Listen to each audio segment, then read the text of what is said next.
Welcome to the CFL 3-down breakdown, week 19 of the season. Yes, there are 2 weeks of the regular season left.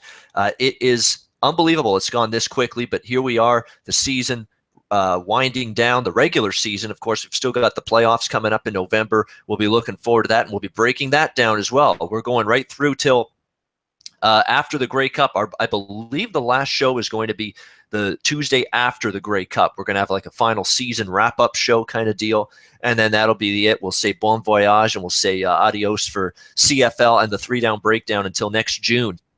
When the 2018 season begins. But we still got several weeks to go, games to talk about, hopefully some more great good betting opportunities on display. Before we begin, I want to remind all our viewers, please check out sportsbookreview.com. Live odds, free picks, great articles, including Dave Malinsky's article. I want to mention that. Vegas Point Blank, fantastic article daily. You're going to be smarter reading that. One of the many great daily articles you find at sportsbookreview.com. Live odds, sportsbook rating guide. It is all there waiting for you. And also check out the links below this YouTube video to know how to interact with SBR, Google, plus Facebook, Twitter, Instagram, everything there. Check those out. Use sportsbookreview.com. It's an invaluable tool for every sports bettor. Great week 19 card coming up. Very good for best bets for me on the season for me. 12-6, 67% with best bets on the show. It's been a good run at an easy one. Well, I would say easy one. Edmonton is what I used last week as best bet, but they came back, won in overtime against a deflated BC Lions team. Andrew's best bet was good as well last week. So very good week overall with the CFL 3-down breakdown. Andrew, how are you this week? Ready to talk week 19? Ready to talk, Ian, and can't wait to talk about the Ticats and the Alouettes specifically after that complete pummeling. I can't believe the line was the way it was, so I can't wait to really touch on those two teams. No question. I mean, we were, sometimes it's too good to be true in this business when you see a line that is just, it's screaming at you that, hey, one side's the right side, the right play. Maybe a slight concern that maybe that price was just too good to be true with Hamilton laying 2.5, 3 at the opener against Montreal, but no, never in doubt with them. A convincing 43-16 shellacking of the Montreal Alouettes. Pretty pathetic, really, considering that was a day they were honoring the 70s Grey Cup winning Montreal Alouette teams. Marv Levy was coaching them, the CFL coaching great, NFL coaching great with the Buffalo Bills in the 90s with Jim Kelly and Thurman Thomas and company. And to see them just play absolutely abysmal and atrocious really doesn't surprise me as they spit the bit, Montreal, once again. We'll be talking about them. They are in action. They're in Saskatchewan. But we're going to start with the first game on Friday, Hamilton, Ottawa, 6:01, 6:02. And if you've been riding the Ticats train since June Jones took over as head coach, Jeremiah Masoli, the quarterback, took over simultaneously, really, on Labor Day for this football team. And since then, what a run for Hamilton. Don't tell them they're eliminated from playoff contention. They're not playing like it. We're talking about a 5-3 straight up run for Hamilton, 6-2 against the spread as well. Their last 8 games, they've outgained their opposition now in 4 straight games, and 6 of their last 7 games, Hamilton has outgained their opponent. So this team is not doing anything fluky. They're full marks for the performances they've had. And look at the record on the road since June Jones has taken over, Andrew. I mean, road warriors to the max for the Hamilton Ticats. 4-0 straight up, 4-0 against the spread on the road, winning at Ottawa, at BC, at Winnipeg, and then, of course, the aforementioned blowout win over Montreal. They've just been cashing ticket after ticket on the road. The one minor concern I have here is the rest scenario. You've got Hamilton on the road for a second straight week, a short week going from Sunday to Friday. It's a little bit of a concern, a short turnaround. Does worry me a little bit, really does. And Ottawa off a bye, they're rested. They're 1 point behind Toronto for first in the East Division. It's a battle between the Argos and Red Blacks for that top spot in the East. The winner's going to get a bye to the East final. The winner of the division, the winner's going to avoid that dangerous crossover game against Saskatchewan in the semifinal. It's a huge benefit to get first in the East and avoid that Saskatchewan game and get a bye through to the East final. One of them's going to get it, Toronto and Ottawa. So this is a huge game for Ottawa. But Hamilton's going to relish playing the spoiler. All the quotes from June Jones, the players, we want to finish strong. We want to keep winning games. We want to play hard right till the end. tempting not to take Hamilton plus whatever points they're going to end up getting in this game. That's the side I'm going to be looking at for sure in this one. Andrew, what's your take? Ticats Red Blacks on Friday. Well, the Tiger Cats have gotten better as the season has gone on. They have been all talking about, finishing strong, and it has really reflected on all real facets of their game, specifically just on offense, being able to put up more numbers than they're used to. But I think having said that, because of that, Ian, for the past couple of weeks that they've played so well, I think they're going to get a little more respect than they really deserve on the spread. Which is why I think if it is relatively low, I would actually lean for the Red Blacks, simply because they're in that race for the number one spot in their division. I kind of think it still means something more to them. And just for that example alone, I think that the Red Blacks could actually come out and shock the Hamilton Tiger Cats a little bit. Yeah, well, they could. I don't know about shock, but it definitely wouldn't be a surprise if they beat Hamilton. But it's just interesting, though, that the short week does bother me a little bit. It really, like, we're talking not your average short. This is Sunday to Friday. That is a very, very short turnaround this late in the season, especially for a Hamilton team. When's the last time they had a bye week? It was way back on August 17th or August 18th. Following that game, that was their last bye week. So they've gone, 2 months without a bye, and now you're playing on a short week. Is there physical fatigue here in this game for Hamilton? That would concern me. Maybe a little safer would be Hamilton in the first half, because the second half could be a wearing down situation. They wear down a little bit at the tail end of playing 2 games in a 5-day span. That's tough. That's especially in a physical sport like football, where you're just there's such a physical toll that's paid. Playing this sport, going to be tough. But Masoli's been good since he took over at quarterback. Trevor Harris, of course, back under the saddle. Trevor Harris has very good numbers, almost 70% completions, 28 touchdowns, and 8 interceptions this season. That is a phenomenal ratio. He's playing well. This team is up back-to-back wins out west, comeback wins at BC and Saskatchewan. One key injury, though, for Ottawa is Brad Sinopoli out for the season. That is a big loss at receiver. He's next to Ellingson, best receiver on this team as far as I'm concerned, the guy that Harris looks to as much as anyone. Crippling loss, really, for the Red Blacks. We'll see if they have someone else to step up at that wide receiver spot. It's definitely something, because they already lost Kenny Shaw. Josh Stangby's questionable. I mean, that's probably the guy you'd look to step up. They're going to need more from Jerron Kreiner to help out Ellingson. So all of a sudden, receiver depth being tested a little bit here coming into this game for Ottawa. We'll see where the number shakes out, because really, depending on whether I go in with Hamilton full game or just first half, is going to depend on where we get this line when it's all said and done. We got Montreal, Saskatchewan next up, 603, 604. Really, how on earth can you make any case but Saskatchewan here? The problem is now Montreal's on the road.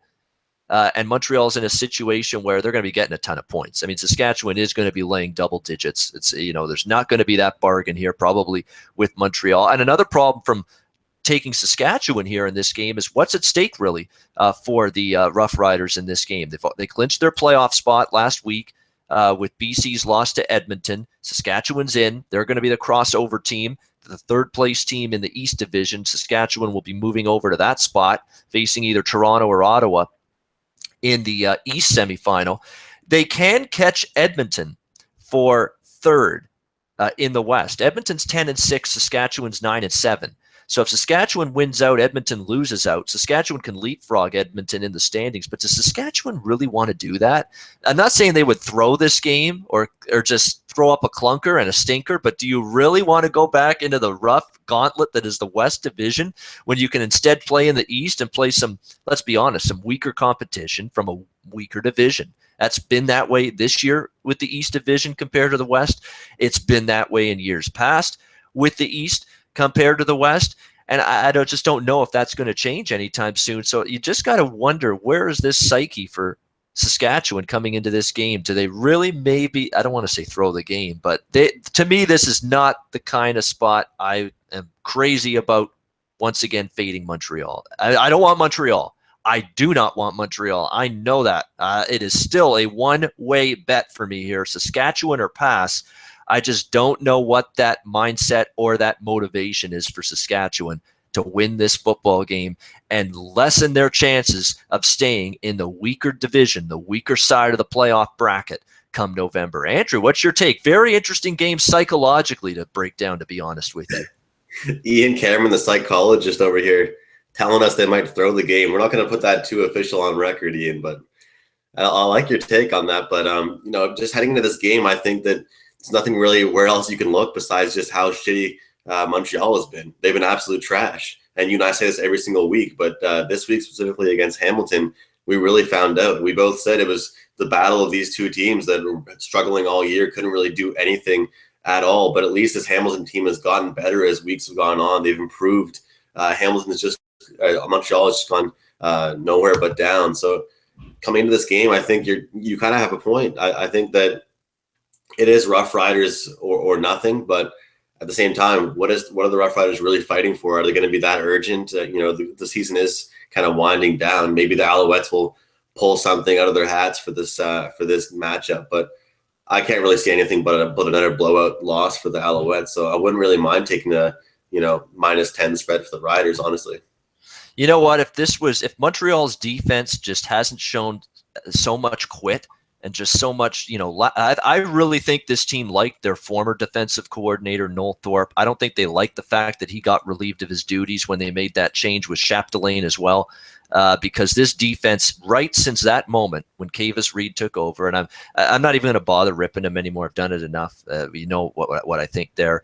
But ever since they relieved Noel Thorpe, the defensive coordinator, along with Chapdelaine, this defense has just been, the effort's been questionable. They've been giving up 30s and 40s pretty much every single game, Montreal, during this span. Look at the points they've given up during this incredible 0-9 straight up, 0-9 against the spread slide for them. They've given up 38, 34, 32, 41, 29, 33, 59, 42, 43. If they could play any semblance of defense, I think under might be a good play in this game, because I don't think Saskatchewan's great offensively by any stretch, but we know defensively they're capable of playing good. We saw them win in a 30-7 victory at Calgary last week. Impressive win on the road. Shut down Bo Mitchell. I mean, so impressive with Saskatchewan's defense there, but I don't know if I can trust Montreal's defense. I'm not seeing that effort on that side of the ball. So, I was looking maybe under in this game, but I don't think I can do it with Montreal's defense. Just an absolute disaster area, just like the entire team right now. But we'll see where the line comes out. It's just, as bad as Montreal is, A, will the value be there to bet against them again? And B, is Saskatchewan even motivated in the slightest against a horrible team, with really nothing more at stake for them? And I don't think they want to go to third in the West. I honestly don't. They won't say that. Chris Jones and the players will not say that publicly, but they don't want to move up, I think, to third place in the West. They'd rather take their chances on the east side of the playoff bracket next month. We got BC Winnipeg, 6:05, 6:06, first of the games on Saturday, October 28. BC, really a microcosm of their whole season. Seeing that game against Edmonton, really considering Saskatchewan clinched their playoff spot the night before. I was impressed with how BC came out in that game. They gave you good effort. It was good, even though they were demoralized from missing the playoffs. Saskatchewan officially eliminated them the night before when they beat Calgary. But again, same old issues. Soon as Edmonton started to make their run in the fourth quarter, it was we take a punch and we don't punch back. It's the same thing that happened to BC against Hamilton. The same thing that happened to BC against Ottawa. Same thing that happened to BC against Winnipeg. It's the same damn thing that's happened to BC in every recent game for them down the stretch. They take a punch, things start to go south. They're not able to steer the ship back in the other direction. It just snowballs, confidence wanes, confidence decreases, the other team's confidence goes up, and they make all the plays, and BC doesn't make any plays. That was the Edmonton ending last weekend in a microcosm. Eskimos come back from a double-digit deficit, win that game in overtime. Good for me, because I had Edmonton as best bet material last week on the 3-down breakdown. And again, we'll have best bets on Twitter Thursday or Friday late in the week, just like we did last week. That's all we can do right now at this point in time with no lines available earlier in the week. But this game is BC gave you a good effort. They did. And it's a situation here where I'm not saying I'm going to back BC, but what's at stake for Winnipeg? Well, there actually is still a decent amount at stake. 11-5. They're one game ahead of Edmonton for second. Of course, if you get second, you're hosting the West semifinal as opposed to going on the road to play the West semifinal. So there is still something here for Winnipeg, looking to get this win and clinch second place in the West Division. Just another tough loss for BC, though. The fact that, again, they're out of the playoffs, another tough loss. Do they find it in the pit of their stomach to bring it here one more time? I'm just not sure. It's a tough game, but I'd probably look to Winnipeg. But again, Winnipeg's one of those teams right now where, the winning's important. Yes, there's no question about that. And I think there's going to be a little fire in them to get back on track. Tough loss for them against the Argos last weekend, 29-20. Great football game, back and forth. Both offenses played well. Both quarterbacks played well. Matt Nichols and Ricky Ray. And Ray and the Argos just nipped the Blue Bombers late in that game, coming back. Nice touchdown drive to pull ahead by 1 and win 29-28. So Winnipeg's off a loss. I know Winnipeg, it's not urgent that you win this game or finish second in the West, but I think they want to get some positive momentum back going into the playoffs, although it does concern me. I said it last week, Darvin Adams' injury is big for this offense, and missing him down the stretch going to be something to watch for. But Andrew, what's your take? Lions and Blue Bombers. Don't like the game, probably won't bet it, but if I had to, we'd go with Winnipeg here. What do you say?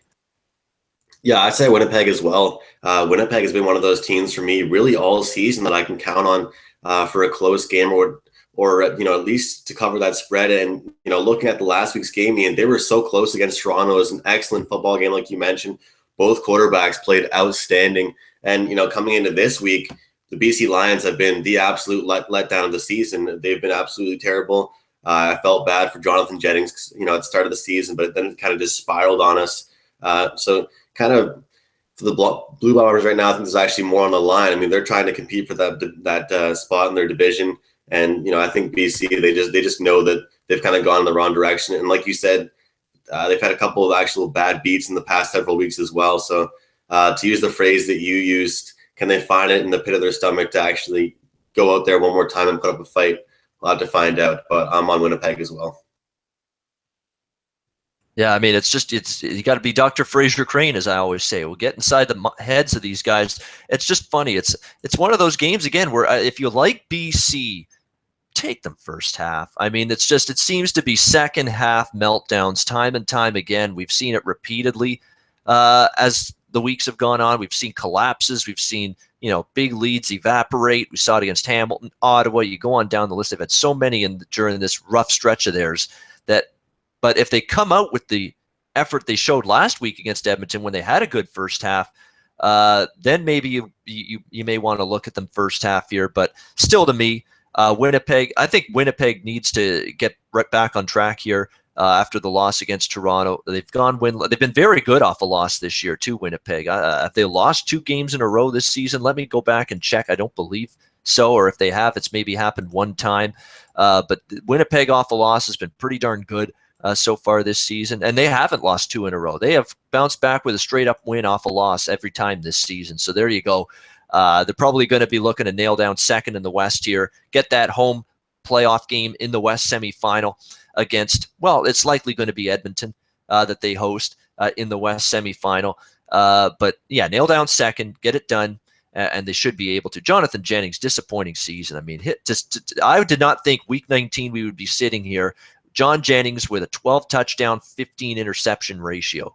I mean, more interceptions than touchdowns, not good at all. And this BC defense is puzzling. You got Alex Bazzi, a premier pass rusher, back after he was cut by the NFL earlier a few weeks ago, and your defense has really sputtered, even with him back on the football field for you. So real disappointing, massively disappointing season for a team I thought could win a Grey Cup before the season began. Not even going to make the playoffs. Very, very disappointing indeed for them. We'll see how they respond to that loss to Edmonton last week. We'll wrap up with the Battle of Alberta, 6:07, 6:08 on the rotation. Calgary versus Edmonton. How about Saskatchewan just putting the absolute clamp down on this Calgary offense last week? And Calgary's offense, now this team is an interesting one to talk about. There is not much urgency for Calgary in October. It's like this year after year. They're cruising into the first place in the West Division. They don't feel like they got to put their gas or put the pedal to the metal late in the season and fire on the gas pedal and play at their absolute strongest. But at what point do you start to get a little concerned about this malaise? I mean, based on their past history, they've gone through some of this in past seasons in October and early November, late in the regular season, where they show a few ruts, a few chinks in the armor, and then the playoffs to just turn it on again. Maybe that happens again, but there is a point in time where I'm going to start getting concerned about this offense a little bit. It's just not clicked to the level we expect, just up and down the field, first downs, touchdowns, put up points, move the ball. Bo Mitchell, crisp on target with his passes. Haven't seen any of that 2 weeks in a row now from this Calgary Stampeders offense. Bo Mitchell struggled. He's had turnovers. He had some against Hamilton 2 weeks ago, even though they escaped with a win. Deron Carter just ate him alive. And I give Bo Mitchell credit for having the decency on Twitter to say, hey, Deron Carter, great game. You got me. Even though they were going back and forth, sniping at each other, saying, oh, Deron Carter, don't play defensive back. Don't do that. I'm going to eat you alive and pick on you. No, it didn't happen. He picked on you, Bo. How about that? Deron Carter, what an athlete. To play receiver and then also line up regularly now on the defensive side of the ball at cornerback. All of a sudden, you got the other guy, Ed Gainey, and you've got Deron Carter as two. All of a sudden, he looked like a lockdown, shutdown cornerback last week for Saskatchewan. Unbelievable. Had a great effort on that pick six to return it all the way for a touchdown. Unbelievable job by Deron Carter. If he could just keep his trap shut, don't say anything. Don't flap your gums all the time. Just stick to playing football and focusing on that. He is a hell of a football player. You cannot deny that about him. He has some issues off the field and his antics at times drive you nuts a little bit, but he can play football, and his performance as a first-time cornerback for a receiver that's now also playing cornerback. Wow. Outstanding performance by Deron Carter last week. Calgary's offense, can they bounce back? For Edmonton, they're in one of those weird spots here, Andrew. 10-6. They probably aren't going to drop down, but they probably aren't going to go up either to second in the West. So it's one of those, what do you get from them in this kind of game here? So very, very tricky. I'm probably going to stay far away from it, but good game to talk about. Andrew, what's your take? Yeah, this isn't really a game that kind of sticks out at you. You kind of have to take a look at it and break things down. But I really think that coming into this game, I think Edmonton's the play. I think I agree with what you said earlier about how the Stamps just pack things in the past couple of weeks. The second they secure that top division spot, it seems that they just start messing around a little bit too much. Whereas other teams are trying to run things over before the playoffs start. If you have a secured spot like Edmonton sort of does, I think they're going to try and finish strong. Whereas the Stamps have kind of taken the other direction and just kind of held back and relaxed and rested their starters until the playoffs start. So heading into this game, looking at last week, they looked pretty good to me. When they were getting stomped by the Saskatchewan Roughriders, and I think that Deron Carter was a big part of that. And I'm happy that you mentioned earlier in the season on our show that everyone should follow Bo Levi Mitchell on Twitter, because that started off early in the week, and he said, Bo Levi said to Deron Carter, I'm going to throw it at you 25 times. It's all going to you. And he got a couple, he got the pick six, and he, apparently the coach actually asked him if he wants to go back to wide receiver, and he said, Coach, I'm doing a great job where I am, so I'm just going to stay here. So I think coming into this game, Stamps are going to do the same thing they did last week and just kind of sit back and take it easy. So the play is Edmonton for me. Yeah, it's an amazing, amazing story. We know Deron Carter's a terrific talent. I think still there is a potential for him in the NFL down the road. I don't know if it'll happen anytime soon, but it's still possible for him. But his performance, first time ever lining up in the secondary last week and facing the best quarterback in the CFL. I think he still is, even though he's had a couple of down weeks. Bo Levi Mitchell, to have that kind of performance against him, outstanding. Calgary fortunate that Winnipeg lost last week, so they've clinched first in the West. Nothing at stake here. Monitor what Dave Dickinson says this week. If you're going to get involved in this game, have a clear idea. If there's starters resting, who's in, who's out, you got to keep an eye on that, especially late in the season, last 2 weeks, with really all these games, but especially from a Calgary perspective here. Keep an eye on who's in, who's out before you make a bet on this game. That's going to wrap it up for the 3-down breakdown for Week 19. Andrew and I will have best bets posted on Twitter by Friday at the end of the week. We'll try to keep a good run going with those. Thanks to everyone for tuning in today and all season long here on the CFL 3-down breakdown. A reminder, sportsbookreview.com. Check that website out with articles, free plays, live odds, sportsbook rating guide. Check out the links below. Give us a thumbs up if you like the show. Do all of that good stuff so that we can keep providing you here at SBR with the programming you want as a sports bettor. For Andrew McInnis, I'm Ian Cameron. For Sportsbook Review, enjoy Week 19 of the CFL. We'll be back next Tuesday with another edition of the CFL 3-down breakdown.